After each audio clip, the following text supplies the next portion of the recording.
Hola, ¿qué tal? Les saludo, soy Francisco Rodríguez. Como siempre, me da muchísimo gusto darle la bienvenida a este espacio en MXN Televisión.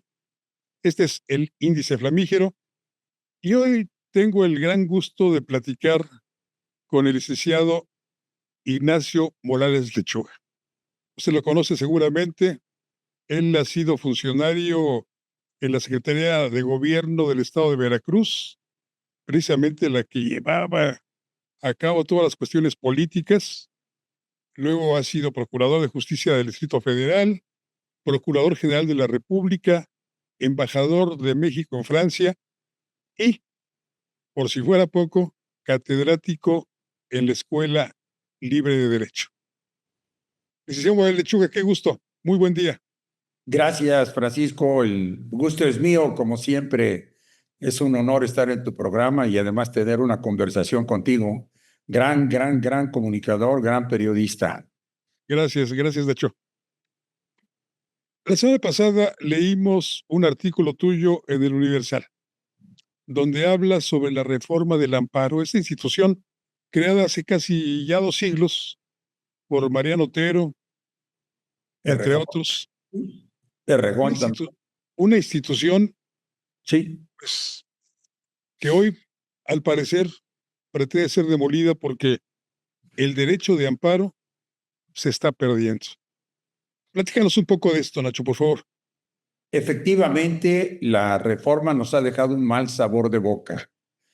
Hasta la presidenta, que inclusive solicitó a los senadores que la parte correspondiente a la retroactividad se diese marcha atrás.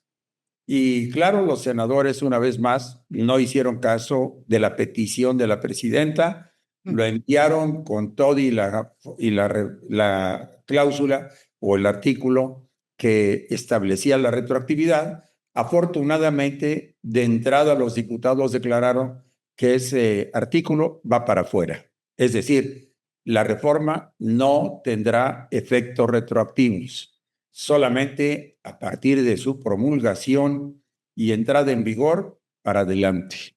Segundo, efectivamente, presentar hoy un amparo va a costar más trabajo que antes, porque el interés legítimo actual se tendría que demostrar y esto evitaría que muchísimas asociaciones civiles, organizaciones no gubernamentales y fines de lucro, que en ocasiones pelean por el medio ambiente, por el agua, por la salud, por los infantes, etcétera, muchas causas sociales y que han obtenido en otras condiciones ya la protección de la justicia federal, el amparo o una interpretación adecuada. Me refiero a los matrimonios entre personas del mismo sexo en algunos estados no reconocida, o bien el derecho al aborto, o bien el tema del Tren Maya y el medio ambiente en la península de Yucatán. En los términos de la reforma actual ya no podrán interponer juicio de amparo, porque no van a tener un interés legítimo con un daño comprobable, inmediato y presente. Ese es uno de los puntos que me interesaría precisar. El segundo, cuando una persona sea detenida y la detención obedezca a evasión fiscal o obedezca a lavado de dinero o obedezca a cualquier otro delito parecido, extinción de dominio, no van a poder tener la suspensión provisional, se tendrán que ir hasta el fin de la sentencia para establecer que podían haber tenido una suspensión, que podían haber tenido una libertad durante el proceso, entonces no van a disfrutar de estos beneficios. Tercero, pues lo estamos viendo con la ley de expropiación de Campeche, en donde no necesitan declarar en qué consiste la causal de utilidad pública. Así es. Y ya están aplicando precisamente una expropiación a la mamá o abuelita de un político priista muy connotado y por supuesto tendría problemas porque con que el gobierno diga que es una causal de utilidad pública, aunque no demuestre exactamente qué consistió la causal de utilidad pública, puede afectar los derechos del particular. Este es un ejemplo también de que llegando al amparo difícilmente lo tendría. El otro problema es que también, tomando el ejemplo de la expropiación de Campeche o cualquier otro acto de afectación al particular, cuando tengan la sentencia de amparo, hoy por hoy, si no la cumplen, puede haber un desacato como delito, puede haber una destitución, puede haber inclusive una inhabilitación para el funcionario o servidor que no haga caso del amparo. En lo sucesivo, la ejecución del amparo va a quedar a juicio del que provocó la afectación, porque con que diga la autoridad, con que no tiene recursos, que es imposible resolverlo porque no hay presupuesto, porque no se previó dentro del presupuesto, entonces pueden alegar una imposibilidad material de restablecimiento del derecho violado o una imposibilidad física de cumplimiento del amparo. Entonces, el amparo le están quitando dientes también, lo que facilitaría que la arbitrariedad florezca, crezca, dado que no va a haber sanción, porque le dejan en manos de la autoridad violadora la ejecución o el cumplimiento de la sentencia de amparo. Yo resumiría en esos puntos la gravedad del amparo, que si bien no está eliminado de nuestra legislación, si bien sigue existiendo, hoy tendrá una reducción en los beneficios. Ya en el año pasado se le había quitado el efecto general al amparo, es decir, el amparo contra leyes que pudiera beneficiar a otros afectados que se encontraran en condiciones similares a aquel ciudadano que interpuso el amparo, y entonces lo que se interpuso o lo que se resolvió a favor de uno beneficiaría a todos los demás. Hoy no, hoy dice nada más ampara y protege al que lo solicitó, los demás no pueden prevalerse del beneficio del que solicitó el amparo. Esto va contra lo que podría ser la ética gubernamental, porque si yo como gobierno ya descubrí que la norma que puse en vigor es inconstitucional, ¿por qué razón debo seguirla aplicando, no obstante que ya el Poder Judicial dijo que es inconstitucional?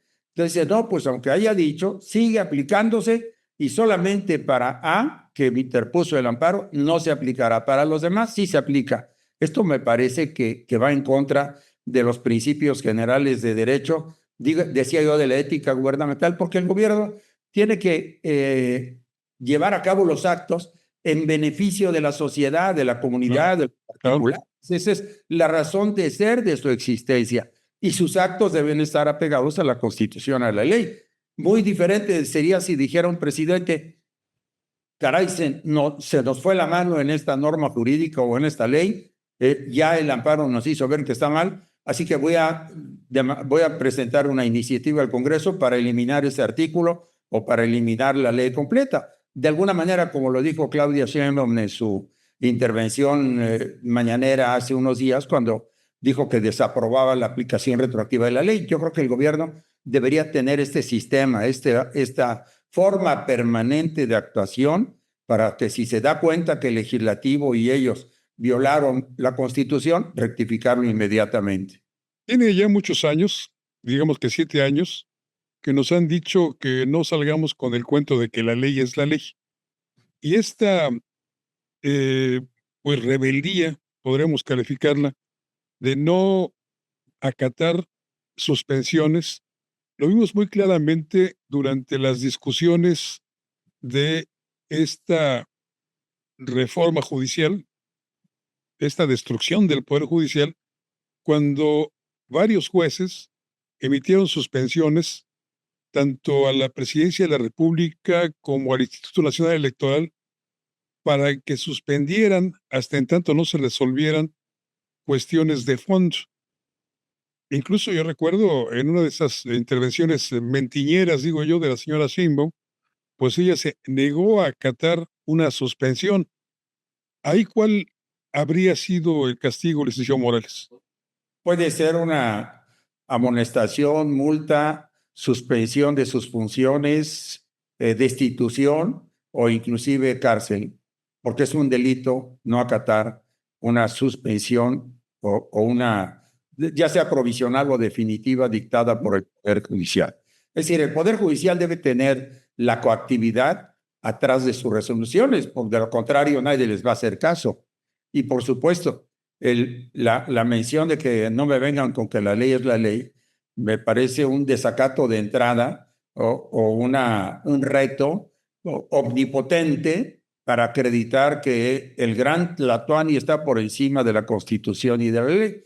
Y de hecho, López así lo consideraba, porque si nos acordamos, en febrero de 2019 suscribió un memorándum dirigido a todos los funcionarios públicos, servidores públicos del país, para que no se aplicara la reforma educativa, alegando que la reforma educativa era injusta y que por encima de la ley y de la Constitución estaba la justicia. Algo similar a lo que el propio presidente recién electo de la Corte dijo, que para él lo más importante era la justicia y no la ley ni la Constitución. Entonces hay una confusión ahí mental o una actitud dolosa por parte de muchos actores políticos para hacer a un lado la Constitución y la ley, que son de alguna manera no solamente normas obligatorias para los gobernados, sino también para los gobernantes. Y para los gobernados la Constitución es un amparo, porque es un límite a los poderes.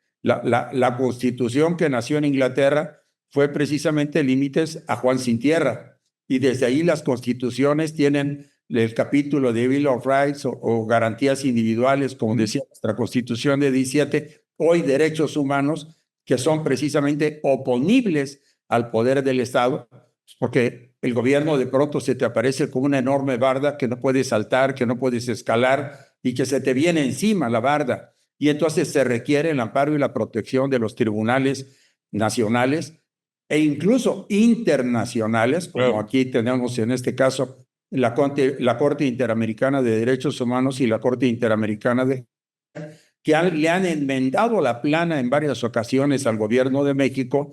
Yo empezaría con el caso Redilla, inclusive muy famoso, en donde México se ha visto a indemnizar, a retractarse y a poner a salvo el buen nombre del campesino asesinado, si no me recuerdo, por las Fuerzas Armadas. Así es.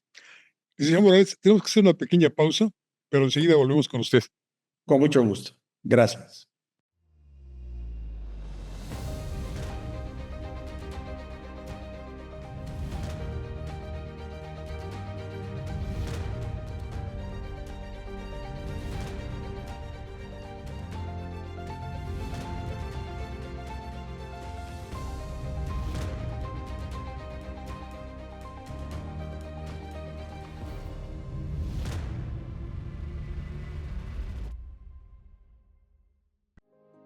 Las cosas que queremos, los proyectos que empiezan, las ilusiones concretadas necesitan una asesoría legal y una base concreta. Notaría 64. Respaldamos tus actos legalmente.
Ver tus programas favoritos de MXN Televisión en tu laptop o computadora es muy fácil.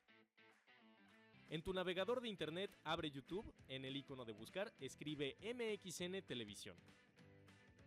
Da clic en el círculo blanco en nuestro logo. No olvides darle seguir. Te abrirá nuestro canal principal donde podrás encontrar todos los programas y cápsulas que hemos subido, desde tu programa de Estado de los Estados, Fuego Cruzado, Atrévete a leer, Reporte 10 y varias listas de reproducciones con los temas que más te gustan. Ahora, a disfrutar de tus programas favoritos.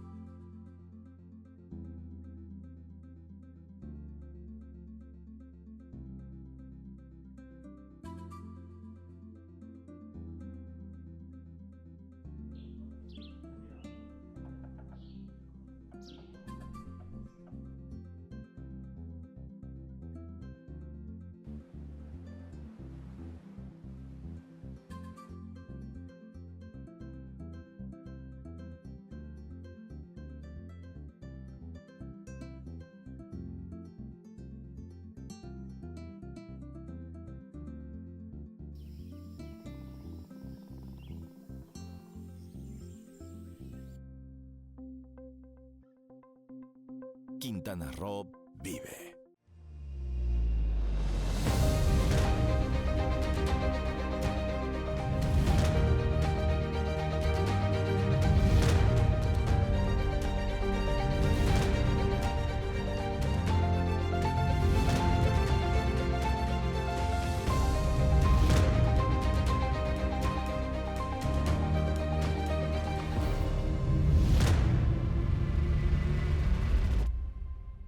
Qué bueno que sigue con nosotros en esta charla, esta conversación con el licenciado Ignacio Morales Lechuga, académico de la prestigiada Escuela Libre de Derecho, conocedor a fondo de todas las cuestiones que tienen que ver con la ley. Esa ley que a veces, bueno, no a veces, que tiene rato, que en México se acomoda de cierta manera que convenga a los gobiernos, no a los ciudadanos. Esa es su opinión también, licenciado Morales Lechuga, con esta reforma judicial que se hizo al troche y moche, aún en contra de la opinión de especialistas y de ciudadanos.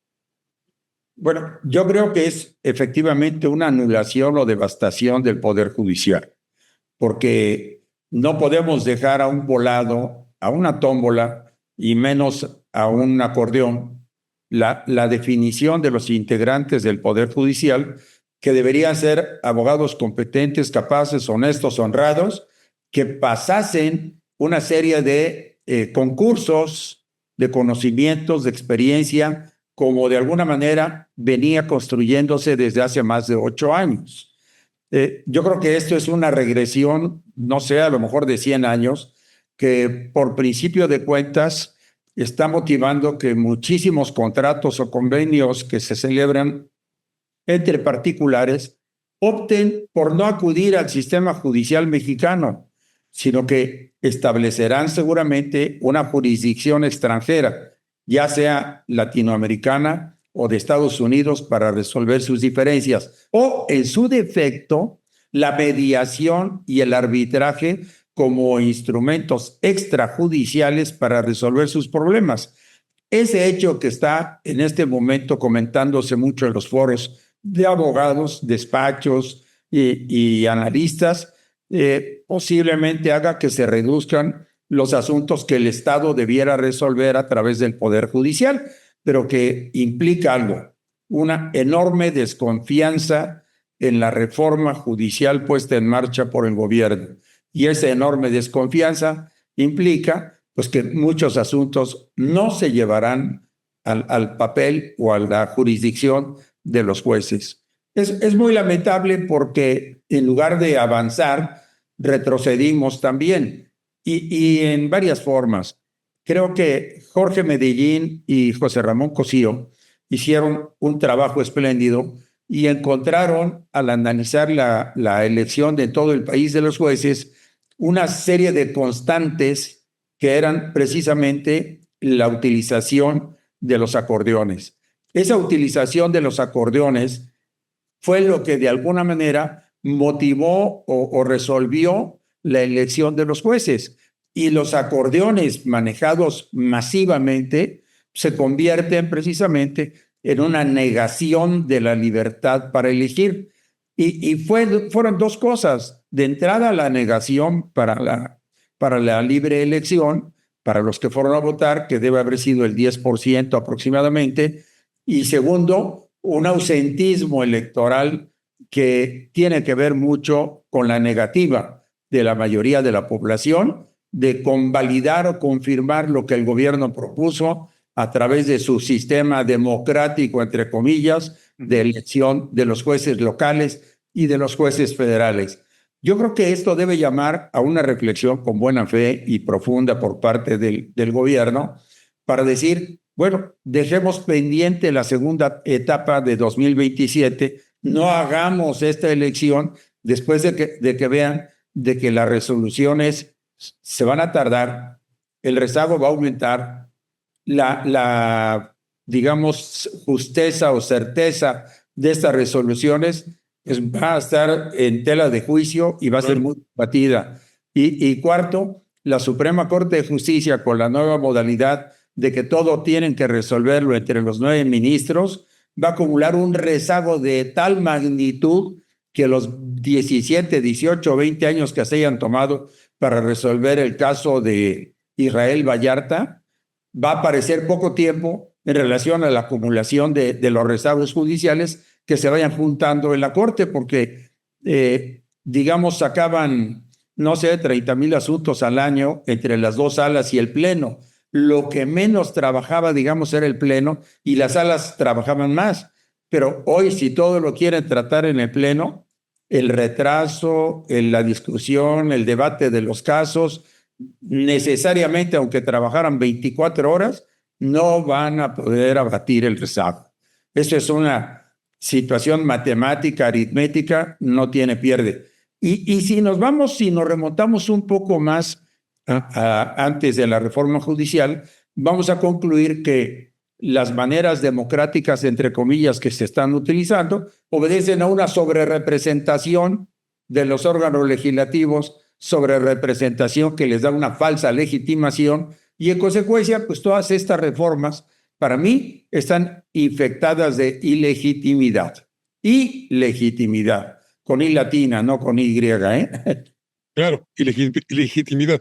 Sí. Hemos visto además, licenciado Morales, cómo en diferentes videos de las benditas redes sociales, la incapacidad de quienes fueron electos también, entre comillas, o designados por un acordeón para resolver asuntos. Hay uno por ahí, seguramente usted lo vio, en donde un juez de 24 años apenas, pues declara culpable a la víctima.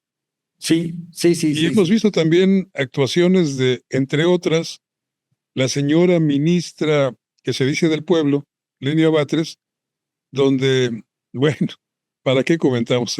El papeleo, es hasta cómico, lamentablemente, ver la actuación de la señora Batres en el pleno de la Corte. Y hay confusiones de algunos jueces que con muy buena fe, pero carentes de conocimientos, llaman a los abogados, al órgano acusador, el fiscal y al abogado de la defensa, y les dicen, es mi primera experiencia, no conozco la materia, así que por favor ayúdenme. Y queda grabado. Es decir, si a un juez tienes que ayudarlo para que dicte una resolución, pues de plano entonces se instituye un proyecto de parte y parte para que el juez escoja o algo así. Pero no pueden confesar que están incapacitados para impartir justicia y luego además demostrarlo en la práctica. Yo creo que esto que parece a veces hasta cómico es tragicómico. Exacto. Porque la justicia es algo de lo que más le duele a la población.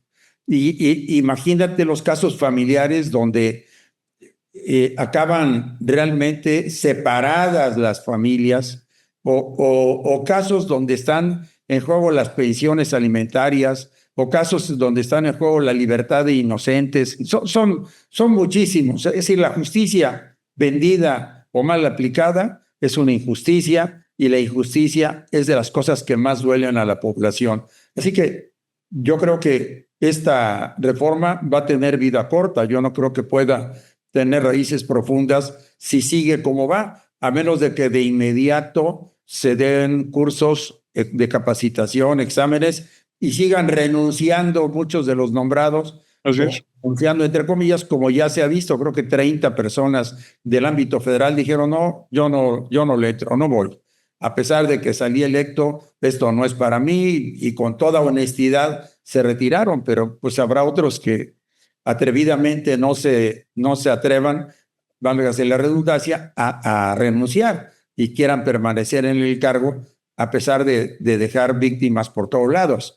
Esto es como querer el día de mañana por tómbola escoger neurocirujanos o doctores especialistas y subespecialistas que no van a tener de idea frente al quirófano de qué hacer. Esto es gravísimo, ¿vale? O bien un ingeniero que diga, pues yo no tengo experiencia, pero como es nada más cuestión de pegar tabiques, pongan tabiques y al primer sismo, ni siquiera peligroso, se caigan las construcciones que realice. O bien como aquel que decía que explorar y perforar un pozo petrolero era muy sencillo, nomás era popote que había que ponerle y ya. Así es sencillo, ¿no? Pero No es fácil. Esa persona que decía eso es la que obtuvo los más bajos niveles de exploración y explotación de petróleo y más altos de huachicol fiscal y huachicol en las redes. Hasta parecía que lo habían hecho a propósito. Sí, ¿Hay forma de meter reversa a todo esto, de continuar las cosas como van? Porque además, a todo lo que usted nos ha dicho ahora, licenciado Morales, habría que sumar que hay despidos de quienes sí saben, de los secretarios, de todo el personal que debe apoyar a un juez, pues llegaron con la barredora de Morena sí. y arrasaron con todo este personal. O sea, ¿en manos de quién está la justicia ahora? ¿Hay forma de meter reversa? Yo te voy a decir dos cosas. François Mitterrand, a los 2 años de su gobierno, donde tenía el propósito de aplicar los dictados de la Convención Socialista realizada antes de ejercer el gobierno, a los 2 años, el franco de 5 por dólar se había ido a 10 por dólar. Los capitales habían huido de Francia, empezaba a tener, por supuesto, tasa de crecimiento cero, y dijo, basta, ya entendí, así no se hacen las cosas, me retracto, cambió inmediatamente su gabinete desde el primer ministro para abajo, el primer ministro que era un muy buen francés, uno de los viejos líderes franceses socialistas, que había empezado como obrero y que luego fue presidente de la Internacional Socialista, dijo, mi cabeza va por delante. Reconozco que estamos haciendo mal las cosas. Cambió e hizo una gran presidencia. A partir de ese momento fue otro el presidente, otro el gobierno. Y luego nació la cohabitación donde gobiernos de derecha con presidente de izquierda y viceversa. En España, Felipe González, después de perder una elección municipal, se plantó frente al micrófono y dijo, ya entendí el mensaje que la sociedad española me está enviando. Vamos a cambiar, definitivamente. Tenemos que hacer las cosas diferentes porque esto no es lo que espera la población. Bueno, aquí que tenemos gobiernos infalibles, y no me refiero al actual, sino todos, yo creo que un poco de humildad en ese sentido y de reconocimiento de que no están bien, debían hacerlo. Por ejemplo, ahorita en el problema de las inundaciones de Veracruz, pues tendría que salir los de Protección Civil a decir, no avisamos media hora antes de que se viniera la venida de agua como tsunami, porque en Poza Rica, tan solo en el río Cazones, subió más de 8 metros el nivel del río. 8.50, ¿sí? Pues era para que salieran y dijeran, nos equivocamos, la gobernadora anda buscando cuántos infartados hubo con motivo de la inundación, ya ves que su especialidad son los infartos. ¿Sí? Ellos, allá en mi pueblo, yo soy de allá, me hablan de que posiblemente hubo 60 muertos. El gobierno no reconoce más de 6 y ya hacía regañadientes. Bueno, también es momento de reconocer que fue un desacierto eliminar el Fonden. y que posiblemente se tenga que rehabilitar un ahorro, pues a lo mejor que pida ayuda a la sociedad también. Y yo creo que muchos estaremos de acuerdo en apoyar y ayudar un fondo, nada más que no lo maneje el gobierno, que sea un fideicomiso que esté ajeno, casi con base constitucional, y ese ahorro se vaya manejando desde ahora para posibles problemas el día de mañana. Si no, va a pasar lo de Acapulco. ¿Qué hicieron en Acapulco? Repartir dinero, nada más. Llegó el presidente en helicóptero con la gobernadora de Veracruz, no se bajó del helicóptero, ni él ni la gobernadora de Veracruz, y empezó a hacer colas enormes donde la Marina les daba dinero en efectivo a todos los que se formaban en la cola. El resultado fue que al mes muchos querían rehabilitar su departamento, reconstruir un edificio. Tampoco había mano de obra. Decían, ¿para qué vamos a trabajar si nos están dando 12,000 pesos ahí sin hacer nada? Bueno, lo mismo puede pasar acá si no se toman las medidas adecuadas en este momento para el auxilio a los damnificados y el día de mañana, pues para los eventos que son aleatorios, que no pueden tener una programación presupuestal y que por lo mismo se justifica un fondo. Bueno, esa tarea de humildad, de rectificación, de vuelta para atrás cuando se están haciendo mal las cosas, es algo que nos hace falta en México y que sería muy útil que la presidenta, que yo creo que en ocasiones veo que reacciona pues de manera positiva hacia la población, como lo hizo con la norma retroactiva que los senadores pretendían implementar. Bueno, pues me parece que lo pueden hacer en muchos campos de la administración pública y saldríamos beneficiados todos, empezando por el país, el gobierno y nosotros mismos. Ojalá, ojalá. Licenciado Morales, ha sido un placer escucharle. Gracias. Hemos aprendido y Muchas gracias.